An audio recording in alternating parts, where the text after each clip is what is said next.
Assalamualaikum warahmatullahi wabarakatuh.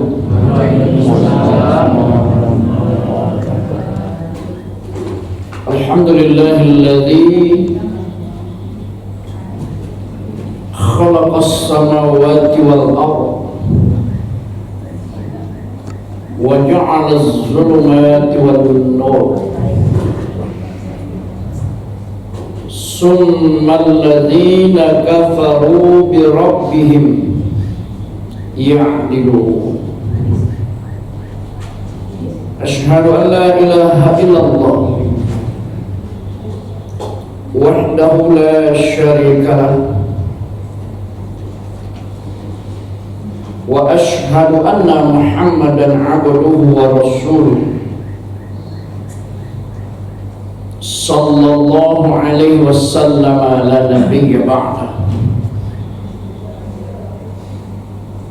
Allahumma salli ala Muhammad wa ala ali Muhammad. Allahumma rabbi israh li sadri wa yassir li amri wa hlul 'uqdatam min lisani yafqahu qawli. Rabbi a'udzu bika min hamazati syayatin wa a'udzu bika rabbi an yahdurun. Amin ya rabbal alamin. Qala Allah Ta'ala fil Qur'anil Karim, na'udzu billahi minasy syaithanir rajim. Bismillahirrahmanirrahim. Walaqad zara'na li jahannama katsiran minal jinni wal ins lahum qulubun la yafqahuna biha wa lahum a'yunun la yubassiruna biha wa lahum adhanun la yasma'una biha ulaika kal an'ami bal hum adall ulaika humul ghafilun. Shadaqallahu azim. Kita berlindung kepada Allah daripada godaan syaitan yang terkutuk dengan nama Allah yang Maha Pengasih lagi Maha Penyayang. Sesungguhnya kami jadikan untuk isi neraka jahanam kebanyakan dari jin dan manusia. Mereka mempunyai hati, tetapi tidak dipergunakannya untuk memahami ayat-ayat Allah. Dan mereka mempunyai mata, tetapi tidak dipergunakannya untuk melihat tanda-tanda kekuasaan Allah. Dan mereka mempunyai telinga, tetapi tidak dipergunakannya untuk mendengarkan ayat-ayat Allah. Mereka itu seperti binatang ternak, bahkan mereka lebih sesat lagi. Mereka itulah orang-orang yang lalai. Maha benar Allah dengan segala firman-Nya. Al-Quran Surah Al-A'raf ayat 179. Bapak-bapak, ibu-ibu, Saudara-saudara kaum muslimin dan muslimah, jamaah salat maghrib Masjid Darul Mukminin yang dirahmati Allah. Pertama dan utama sekali, marilah kita dengan perasaan yang tulus serta ikhlas menyampaikan rasa puji dan syukur kehadirat Allah Subhanahu wa ta'ala. Karena malam hari ini Allah masih berkenan melimpahkan rahmat, nikmat dan karunia-Nya kepada kita, sehingga kita masih dapat hadir di rumah Allah ini untuk menunaikan kewajiban kita, yaitu sholat maghrib secara berjamaah dan dilanjutkan dengan wirid pengajian. Semoga sholat yang kita kerjakan tadi diterima oleh Allah dan dibalas dengan pahala yang berlipat ganda. Amin ya rabbal alamin. Di samping itu Bapak Ibu, sholawat serta salam tidak lupa kita kirimkan buat junjungan kita Nabi besar Muhammad sallallahu alaihi wasallam. Allahumma sholli ala Muhammad wa ala ali Muhammad. Bapak-bapak, ibu-ibu yang saya muliakan,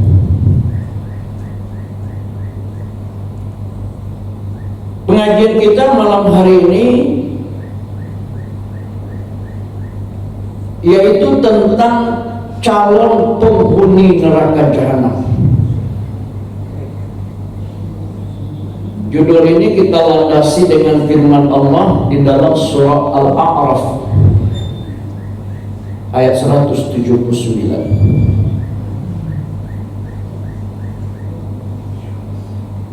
Di dalam Al-Quran, Bapak dan Ibu, dapat kita temukan bahwa Allah telah menyediakan 7 macam neraka untuk orang-orang yang durhaka kepada-Nya. Pertama namanya neraka Lazo, yang kedua neraka Sa'ir, yang ketiga neraka Sakor, yang keempat neraka Jahim, yang kelima neraka Jahannam, yang keenam neraka Hutamah, dan yang ketujuh neraka Hawiyah. Khusus neraka Jahannam ini Imam Al-Ghazali dalam bukunya, dalam kitabnya Mukasyafatul Qulub,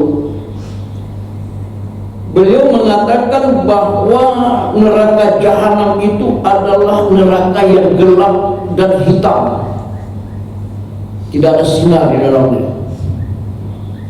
Neraka itu memiliki 7 buah pintu. Di atas setiap pintu itu terdapat 70.000 gunung api dengan 70.000 cabang api. Di dalam setiap istananya terdapat rumah dengan 70.000 rumah api, dan setiap rumah itu terdapat, kata Imam Al-Ghazali, 70.000 ekor ular dan 70.000 kalajengking. Begitu kata Imam Al-Ghazali menggambarkan neraka Jahannam itu dalam kitabnya Mukasyafatul Qulub. Nah, di dalam Al-Quran surat Al-A'raf Allah tegaskan, walaqad zara'na li jahannama katsiran minal jinni wal insi.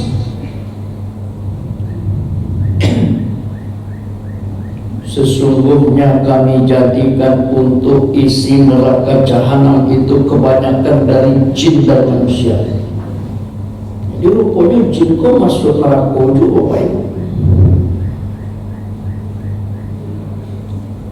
Kenapa? Karena jin dan manusia itu diciptakan untuk mengabdi, untuk ibadah pada Allah. Wa ma khalaqatul jinna wal insa illa liya'budun. Tidak aku ciptakan jin dan manusia, kata Allah, melainkan supaya mereka mengabdi kepada.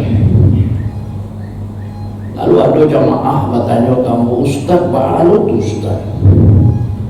Jin itu diciptakan Allah dari api, atau dibakar di neraka tujuh api, baru cari tahu Ustaz. Ya, ambo yakin pertanyaan itu juga menggelitik di pikiran kita. Mau tahu jawabannya Bapak Ibu? Cuma tanpa pipi kawan, depo gantian kawan lo menampak pipi awak, parasul sakit. Kenapa daging menampar daging bisa sakit daging Bapak? Tangannya menampar kok daging, yang mentampar pipi kok daging. Kenapa daging menampar daging bisa sakit daging? Karena yang menampar daging, yang menampar itu mempunyai kekuatan, yang mempunyai energi yang kuat. Bentuk dulu api neraka. Api neraka itu derajatnya lebih tinggi daripada api yang dipergunakan Allah untuk menciptakan jin. Jadi jin itu sama orang Jawa itu ada jin Islam, ada jin kafir. Awak menteri dulu ada Islam, ada kafir. Jin kafir, manusia kafir, tampaknya neraka, khalidina fiha abada, mereka kekal selama-lamanya di dalamnya. Jin Islam terbagi dua, manusia Islam terbagi dua pula, ada yang taat, ada yang durhaka. Jin Islam yang taat, manusia Islam yang taat, tempatnya surga. Jin Islam yang durhaka, manusia Islam yang durhaka, tampaknya neraka, tapi tidak kekal di dalam neraka. Setelah mereka menyelesaikan azabnya, dimasukkan ke surga. Ada dasarnya surat Al-Mudaththir, kalau tidak salah ayat 42. Ma salakakum fi saqar. Bertanya orang surga kepada orang yang bekas dibakar di dalam neraka sakor. Ma salakakum fi saqar, apa yang menyebabkan kalian dibakar Allah di dalam neraka sakor? Jadi orang yang telah dibakar di neraka sakor itu selesai azabnya masuk ke surga. Tapi ini pakai tangguh. Bertanya orang surga, kok sampai masuk kalian ke dalam neraka sakor? Qalu lam naku minal musallin. Mereka semua menjawab, karena kami ketika di dunia dulu tidak mengerajul sholat, waktu makanya kami masuk neraka sakor. Kita selesai jadi azab masuk surga. Itu bedanya dengan orang kafir. Kalau orang kafir, khalidina fiha abada, mereka kekal selama-lamanya dalam neraka kafir dan pindah ke surga. Nah, khusus neraka jahanam, penyebab orang itu masuk ke neraka jahanam adalah akibat mereka tidak mensyukuri nikmat pendengaran, nikmat penglihatan, dan nikmat hati yang diberikan Allah. Kan semuanya nikmat tuh dalam surat An-Nahl ayat 78 Allah tegaskan, wallahu akhrajakum min butuni ummahatikum la ta'lamuna syai'a wa ja'ala lakum as-sam'a wal absara wal af'idah la'allakum tashkurun. Dan Allah mengeluarkan kamu dari perut ibumu dalam keadaan tidak mengetahui sesuatu apapun, lalu Dia berikan kepada kamu pendengaran, penglihatan, serta hati, la'allakum tashkurun, agar kamu bersyukur dengannya, agar kamu bersyukur dengan pendengaran, dengan penglihatan dan hati itu, agar pendengaran, penglihatan dan hati itu kamu pergunakan untuk taat kepada Allah. Tapi banyak manusia begitu Allah tidak paguno seketik pun pendengaran, penglihatan serta hatinya itu. Di dalam surat Al-Ahqaf ayat 26 Allah tegaskan, Bapak Ibu, wa ja'alna lahum lahum sam'a wal absar wal afidah fama aghna anhum sam'uhum wala absaruhum wala afidatuhum min syai'in in kanu yajhaduna bi ayatillah. Dan kami telah memberikan kepada mereka itu pendengaran, penglihatan serta hati, tetapi pendengaran, penglihatan dan hati itu tidak berguna bagi mereka sedikit pun, karena seringnya mereka mengingkari ayat-ayat Allah. Tidak yang dimaksud apa guna itu, tidak guna untuk taat kepada Allah, tidak guna untuk bersyukur kepada Allah, mahkotanya neraka jahanam. Walaqad zara'na li jahannama katsiran minal jinni wal ins. Sesungguhnya kami jadikan untuk isi neraka jahanam itu kebanyakan daripada jin dan manusia. Siapa? Lahum qulubun la yafqahuna biha. Mereka mempunyai hati,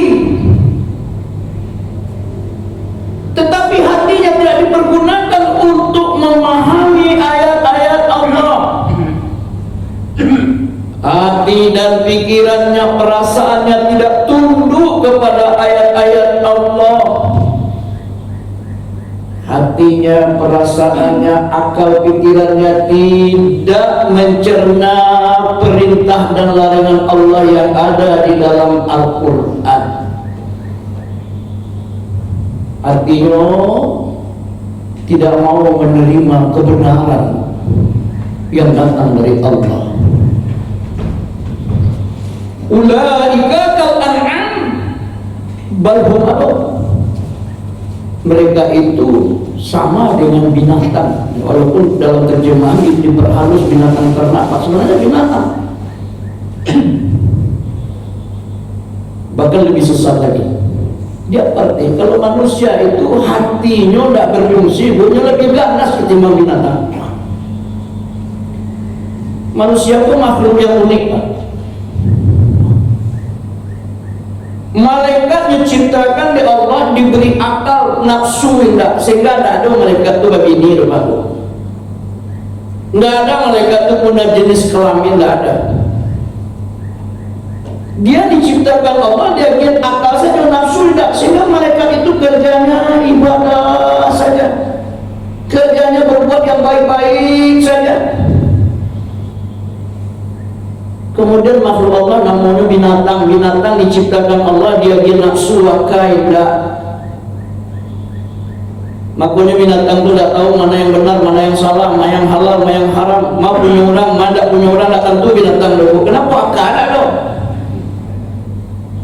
Manusia itu unik, Pak. Manusia diciptakan Allah, dia akal sekaligus nafsu. Berarti dalam diri manusia itu terdapat unsur malaikat, ada unsur binatang. Bahkan ada seorang ahli mengatakan, tapi yang sudah setuju dengan P-nya, Bapak-bapak yang setuju silakan. Ya, manusia itu adalah binatang berakal. Kamu setuju? Nah, apa artinya? Ketika manusia itu akalnya, hatinya, pikirannya berfungsi, maka yang menonjol dalam dirinya itu adalah sifat-sifat malaikat. Kalau hati, pikiran, perasaan, dan akal manusia itu berfungsi, maka manusia itu cenderung berbuat kebaikan seperti halnya malaikat. Dia tunduk dan patuh pada Allah. Tapi kalau manusia itu akalnya tidak berfungsi, nafsu yang berperan dalam dirinya, inna nafsa la'ammaratun bisu, sesungguhnya nafsu itu mendorong manusia berbuat jahat, berbuat curang. Manusia itu kalau hatinya tidak berfungsi, nafsunya berkuasa, dia lebih ganas ketimbang binatang.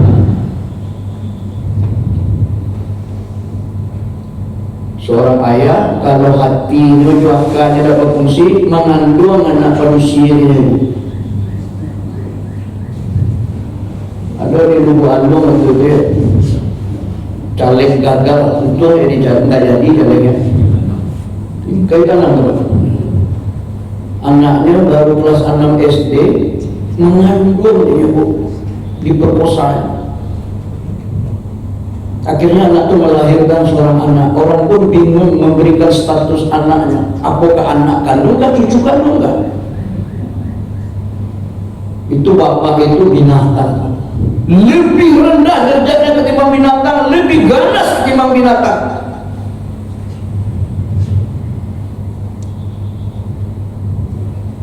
Kemarin seorang preman Batato Indragon, ya kan, merusak masa depan seorang anak yang sedang merintis masa depannya dengan menjual gorengan, diperkosa dan dibunuh dan dikuburkan secara tidak layak. Kenapa dia melakukan itu? Karena hatinya berfungsi. Ini binatang. Hanya binatang yang tidak tega seperti itu. Kalau manusia punya hati pasti ada sifat tega, ada sifat tidak sampai hati. Tapi kalau hati tidak berfungsi, manusia itu lebih ganas ketimbang binatang.